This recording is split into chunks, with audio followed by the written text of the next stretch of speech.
सूर्यवंशी सूरज ईश्वर नाम रे शपथ करुअछि जे मु विधि द्वारा प्रतिष्ठित भारतर संविधान प्रति श्रद्धा और निष्ठा रखिबी, भारतर सार्वभौमत्व और अखंडता रक्षा करिबी। ओडिशा राज्यर मंत्री रूपे मोर कर्तव्य श्रद्धा और शुद्ध अंतःकरण रे निर्वाह करिबी एवं बिना भय बा पक्षपात रे बिना अनुराग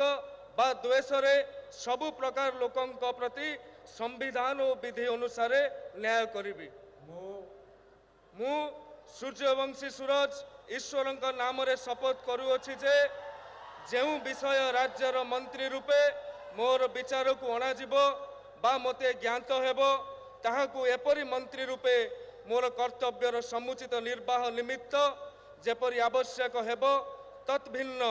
प्रत्यक्ष बा परोक्ष भाव रे कौनसी व्यक्ति बा व्यक्ति मानंकु जणैबी नाही बा प्रकट करिबी नाही।